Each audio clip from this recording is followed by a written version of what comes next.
ಸಿರಿ ಕನ್ನಡ 5ನೇ ತರಗತಿ ಭಾಗ 1. ಈ ಪಾಠವನ್ನು ಮೊದಲು ಓದುತ್ತೇನೆ, ನಂತರ ಸಂಕ್ಷಿಪ್ತವಾಗಿ ಸಾರಾಂಶವನ್ನು ಹೇಳುತ್ತೇನೆ. ಪಾಠ 2. ನದಿಯ ಅಳಲು.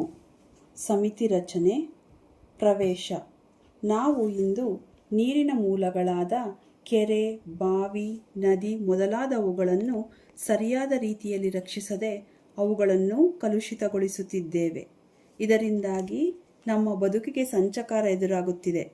ನಮ್ಮ ಸುತ್ತಲಿನ ನೀರಿನ ಮೂಲಗಳನ್ನು ಶುದ್ಧವಾಗಿಡುವುದು ಅತ್ಯಗತ್ಯ. ಶಾಲಾ ಮಕ್ಕಳು ಗುಂಪು ಗುಂಪಾಗಿ ಸೇರಿದ್ದಾರೆ. ಎಲ್ಲರ ಮುಖದಲ್ಲೂ ಆತಂಕ. ಆಸ್ಪತ್ರೆಯಲ್ಲಿ ದಾಖಲಾಗಿರುವ ಸಹಪಾಠಿಗಳ ಆರೋಗ್ಯವನ್ನು ತಿಳಿಯುವ ತವಕ. ಮಕ್ಕಳು ತಮ್ಮ ತಮ್ಮಲ್ಲಿಯೇ ಸಂಭಾಷಿಸುತ್ತಿದ್ದಾರೆ. ಕಲಾವತಿ: ಎಂಥ ಅನಾಹುತ ನಡೆದು ಹೋಯಿತು? ನಮ್ಮ ಗೆಳೆಯ ಗೆಳತಿಯರಿಗೆ ಹೀಗೆ ಆಗಬಾರದಿತ್ತು. ಸ್ನೇಹ: ಅವರಿಗೆ ಏನಾಯಿತು? ಮನು: ಅಯ್ಯೋ, ನಿನಗೆ ತಿಳಿದಿಲ್ಲವೇ? ಈಜಲು ಹೋದ ಅವರೆಲ್ಲರೂ ಆಸ್ಪತ್ರೆಗೆ ದಾಖಲಾಗಿದ್ದಾರೆ.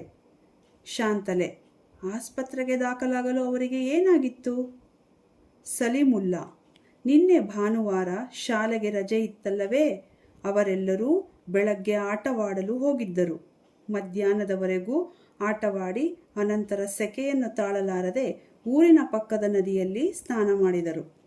ಪರಿಣಾಮವಾಗಿ ಅವರ ಮೈ ಮೇಲೆಲ್ಲ ದಪ್ಪ ದಪ್ಪ ಗುಳ್ಳೆಗಳು ಎದ್ದು ವಿಪರೀತ ತುರಿಕೆ ಪ್ರಾರಂಭವಾಯಿತು. ನೋವು ತಾಳಲಾರದೆ ದಂಡೆಯಲ್ಲಿ ಬಿದ್ದು ಹೊರಳಾಡಿದರು. ಯಾರೋ ದಾರಿ ಹೋಕರು ನರಳಾಟ ಕಂಡು ಅವರನ್ನು ಎತ್ತಿಕೊಂಡು ಹೋಗಿ ಆಸ್ಪತ್ರೆಗೆ ಸೇರಿಸಿದರು. ಅವರ ಆರೋಗ್ಯ ತೀರಾ ಹದಗೆಟ್ಟಿತು.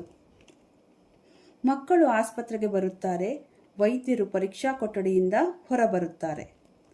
ದಿಲೀಪ್: ನಮ್ಮ ಗೆಳೆಯರ ಸ್ಥಿತಿ ಹೇಗಿದೆ ಡಾಕ್ಟರ್? ವೈದ್ಯರು: ಇನ್ನೂ ಏನನ್ನೂ ಹೇಳುವಂತಿಲ್ಲ ಮಕ್ಕಳೇ, ಆದರೆ ಚಿಂತೆಗೆ ಕಾರಣವಿಲ್ಲ ಅಂತ ತೋರುತ್ತದೆ. ರಮ್ಯಾ: ಅವರಿಗೆ ಏನಾಗಿತ್ತು ಡಾಕ್ಟರ್? ವೈದ್ಯರು: ಅವರಿಗೆ ನದಿಯ ನೀರಿನ ಮಾಲಿನ್ಯದ ಸೋಂಕು ತಗುಲಿದೆ. ಪರಿಣಾಮವಾಗಿ ಇಡೀ ದೇಹದಲ್ಲಿ ಗುಳ್ಳೆಗಳೆದ್ದಿವೆ. ತುರಿಕೆ ತಡೆಯಲಾರದೆ ಮೂರ್ಛೆ ಹೋಗಿದ್ದಾರೆ. ದೀಪಕ್: ಅವರ ಜೀವಕ್ಕೆ ಏನೂ ಅಪಾಯವಿಲ್ಲ ತಾನೇ? ವೈದ್ಯರು: ಚಿಂತಿಸಬೇಡಿ ಮಕ್ಕಳೇ, ಸಕಾಲದಲ್ಲಿ ಆಸ್ಪತ್ರೆಗೆ ಬಂದ ಕಾರಣ ಸೂಕ್ತ ಚಿಕಿತ್ಸೆ ನೀಡಿದ್ದೇನೆ. ರೀಟಾ: ನಾವು ಅವರನ್ನು ನೋಡಬಹುದೇ? ವೈದ್ಯರು: ಈಗ ಬೇಡ ಮಕ್ಕಳೇ, ಸಂಜೆ ಬನ್ನಿ. ವೈದ್ಯರು ಹೇಳಿದ ಮಾತುಗಳನ್ನು ಕೇಳಿದ ಮಕ್ಕಳು ನದಿಯ ದಂಡೆಗೆ ಬರುತ್ತಾರೆ. ಭವಾನಿ: ಈ ನದಿಯ ನೀರು ಎಷ್ಟೊಂದು ಕೊಳಕಾಗಿದೆ. ಮಮತಾ: ಅಬ್ಬಾ, ಈ ಕೆಟ್ಟ ನೀರಿಗೆ ಅವರೇಕೆ ಇಳಿದರು? ಸುಜಾತ: ಸೆಕೆ ತಡೆಯಲು ಆಗಲಿಲ್ಲವೋ ಏನೋ. ಅಮಿತ್: ಇದು ಮಲಿನಗೊಂಡ ನದಿ. ಇಂತಹ ನದಿಗಳು ಜೀವ ಸಂಕುಲಕ್ಕೆ ಅಪಾಯಕಾರಿ. ಮಕ್ಕಳೆಲ್ಲರೂ ನದಿಯ ಬಗ್ಗೆ ತಾತ್ಸಾರವಾಗಿ ಮಾತನಾಡುತ್ತಾ ಹೀಯಾಳಿಸತೊಡಗುತ್ತಾರೆ. ಇದ್ದಕ್ಕಿದ್ದಂತೆ ಕೊಳೆ ಕೆಸರಿನಿಂದ ಕೂಡಿದ ಜಲದೇವತೆ ನೀರಿನ ಮಧ್ಯದಿಂದ ದುತ್ತನೆ ಪ್ರತ್ಯಕ್ಷಳಾಗುತ್ತಾಳೆ. ಮಕ್ಕಳೆಲ್ಲ ಭಯಪಡುತ್ತಾರೆ. ಮಕ್ಕಳು: ಯಾರಿವಳು? ಎಷ್ಟು ಅಸಹ್ಯವಾಗಿದ್ದಾಳೆ. ಜಲದೇವತೆ: ನಾನು ಜಲದೇವತೆ ಮಕ್ಕಳೇ. ಮಕ್ಕಳು: ಛೀ ಛೀ, ಜಲದೇವತೆ ಹೀಗಿರುತ್ತಾಳೆಯೇ? ನಿನ್ನನ್ನು ನೋಡಿದರೆ ನಮಗೆ ಅಸಹ್ಯವಾಗುತ್ತದೆ. ಜಲದೇವತೆ: ಏಕೆ? ನಾನು ನಿಮಗೇನು ಮಾಡಿರುವೆ? ನೀವೇಕೆ ಅಸಹ್ಯ ಪಟ್ಟುಕೊಳ್ಳುತ್ತಿದ್ದೀರಿ? ನನ್ನಿಂದ ನೀವು ಹಲವು ಪ್ರಯೋಜನ ಪಡೆದಿಲ್ಲವೇ? ರೆಹಮಾನ್: ಎಲ್ಲ ಸರಿ, ಆದರೆ ಈಗ ನೀನು ಕಲುಷಿತಗೊಂಡಿರುವೆ. ನಿನ್ನ ನೀರನ್ನು ಕುಡಿಯಬಾರದಂತೆ, ನಿನ್ನಲ್ಲಿ ಸ್ನಾನ ಮಾಡಬಾರದಂತೆ ವೈದ್ಯರೇ ನಮಗೆ ಈ ವಿಚಾರ ತಿಳಿಸಿದ್ದಾರೆ. ಅಲ್ಲದೆ ನಮ್ಮ ಗೆಳೆಯ ಗೆಳತಿಯರು ನಿನ್ನಲ್ಲಿ ಸ್ನಾನ ಮಾಡಿ ಅಸ್ವಸ್ಥರಾಗಿ ಆಸ್ಪತ್ರೆಗೆ ಸೇರಿದ್ದಾರೆ. ಜಲದೇವತೆ: ಮಕ್ಕಳೇ, ಇದಕ್ಕೆಲ್ಲ ಕಾರಣ ನಾನಲ್ಲ, ನೀವೇ. ರಘು: ನಾವೇ? ಜಲದೇವತೆ: ನೀವು ಅಂದರೆ ನಿಮ್ಮವರು. ಮನೋಹರ: ನಮ್ಮವರೇನು? ಶುದ್ಧಳಾಗಿ ಹರಿಯಬಾರದೆಂದು ತಾಕೀತು ಮಾಡಿದ್ದಾರೆಯೇ? ನಿನ್ನ ನೀರಿನಿಂದ ನಮಗೀಗ ಉಳಿಗಾಲವಿಲ್ಲ. ಜಲದೇವತೆ: ಇಲ್ಲ ಮಕ್ಕಳೇ, ನೀವು ನನ್ನ ಬಗ್ಗೆ ತಪ್ಪು ತಿಳಿದಿದ್ದೀರಿ. ನನ್ನ ಮಾತುಗಳನ್ನು ಕೇಳಿ. ಪರಿಶುದ್ಧಳಾಗಿ ಹರಿಯುವ ನನ್ನನ್ನು ಕಲುಷಿತಗೊಳಿಸಿದವರು ಮನುಷ್ಯರೇ. ಬಹಳ ಹಿಂದಿನಿಂದ ಇತ್ತೀಚಿನವರೆಗೂ ಮಾಲಿನ್ಯರಹಿತಳಾಗಿ ಹರಿಯುತ್ತಿದ್ದೆ. ಆಗ ಈ ಮನುಷ್ಯರು ನನ್ನ ನೀರನ್ನು ಕುಡಿಯುತ್ತಿದ್ದರು. ಆಹಾರ ತಯಾರಿಕೆಗೆ ಬಳಸುತ್ತಿದ್ದರು. ಬೇಸಾಯಕ್ಕೆ ಉಪಯೋಗಿಸುತ್ತಿದ್ದರು. ನನ್ನಲ್ಲಿ ಲೆಕ್ಕವಿಲ್ಲದಷ್ಟು ಜಲಚರ ಜೀವಿಗಳಿದ್ದು ಎಲ್ಲವೂ ಸಂತೋಷದಿಂದ ಇದ್ದವು. ಆದರೆ ಈಗ ನಾನು ಪರಿಶುದ್ಧಳಾಗಿಲ್ಲ. ನನ್ನನ್ನು ಮನುಷ್ಯರು ಮನಬಂದಂತೆ ಬಳಸುತ್ತಿದ್ದಾರೆ. ಅನೇಕ ಕಾರ್ಖಾನೆಗಳನ್ನು ನನ್ನ ದಂಡೆಯಲ್ಲಿ ಸ್ಥಾಪಿಸಿ ಅದರಿಂದ ಹೊರಬರುವ ರಾಸಾಯನಿಕ ಪದಾರ್ಥಗಳನ್ನು ಮತ್ತು ಕಸದ ರಾಶಿಗಳನ್ನು ನನ್ನೊಳಕ್ಕೆ ಎಸೆಯುತ್ತಿದ್ದಾರೆ. ಊರಿನ ಸಮಗ್ರ ಕೊಳಚೆ ನೀರನ್ನು ನನ್ನೊಳಕ್ಕೆ ಹರಿಯಬಿಟ್ಟಿದ್ದಾರೆ.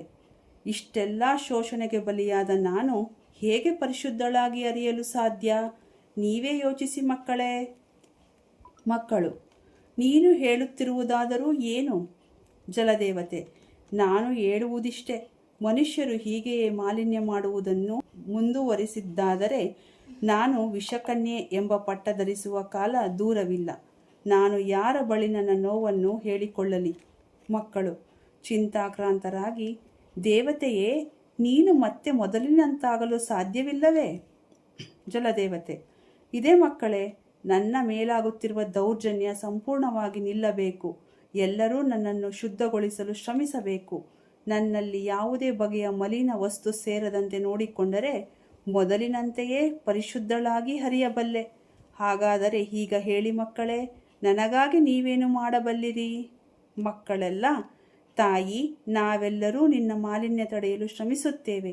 ಇಂದಿನಿಂದಲೇ ಪಣ ತೊಟ್ಟು ನಿನ್ನನ್ನು ಪರಿಶುದ್ಧವಾಗಿಡಲು ಪ್ರಯತ್ನಿಸುತ್ತೇವೆ. ಜಲದೇವತೆ: ಧನ್ಯ ಮಕ್ಕಳೇ, ಧನ್ಯ. ಅಂತರ್ಧಾನಳಾಗುವಳು.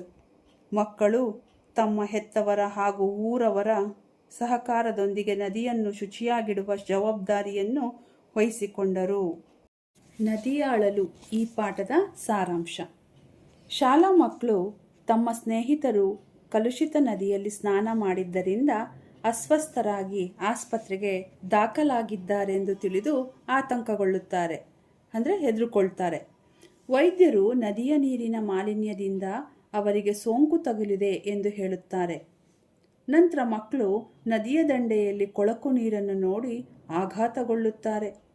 ಅದೇ ಸಮಯದಲ್ಲಿ ಕೊಳಕೆಸರಿನಿಂದ ಕೂಡಿದ ಜಲದೇವತೆ ಕಾಣಿಸಿಕೊಂಡು ಮಾನವ ಚಟುವಟಿಕೆಗಳಿಂದ ತಾನು ಕಲುಷಿತಗೊಂಡಿರುವುದಾಗಿ ಹೇಳುತ್ತಾಳೆ. ಕಾರ್ಖಾನೆಗಳಿಂದ ಬರುವ ರಾಸಾಯನಿಕಗಳು ಮತ್ತು ಕೊಳಚೆ ನೀರು ನದಿಯನ್ನು ಮಾಲಿನ್ಯಗೊಳಿಸಿವೆ ಎಂದು ಅವಳು ಮಕ್ಕಳಿಗೆ ವಿವರಿಸುತ್ತಾಳೆ. ಮಕ್ಕಳು ಜಲದೇವತೆಯ ನೋವನ್ನು ಅರಿತುಕೊಂಡು ಅವಳನ್ನು ಪುನಃ ಶುದ್ಧಗೊಳಿಸಲು ತಮ್ಮ ಹೆತ್ತವರು ಮತ್ತು ಊರವರ ಸಹಕಾರದೊಂದಿಗೆ ಪ್ರತಿಜ್ಞೆ ಮಾಡುತ್ತಾರೆ. ಈ ಪಾಠಕ್ಕೆ ಸಂಬಂಧಿಸಿದ ಪ್ರಶ್ನೋತ್ತರಗಳನ್ನು ಮುಂದಿನ ವಿಡಿಯೋದಲ್ಲಿ ತಿಳಿಸುತ್ತೇನೆ. ನಿಮಗೆ ಈ ವಿಡಿಯೋ ಇಷ್ಟವಾಗಿದ್ದರೆ ದಯವಿಟ್ಟು ಸಬ್ಸ್ಕ್ರೈಬ್ ಮಾಡಿ, ಲೈಕ್ ಮಾಡಿ ಮತ್ತು ಶೇರ್ ಮಾಡಿ. ಧನ್ಯವಾದಗಳು.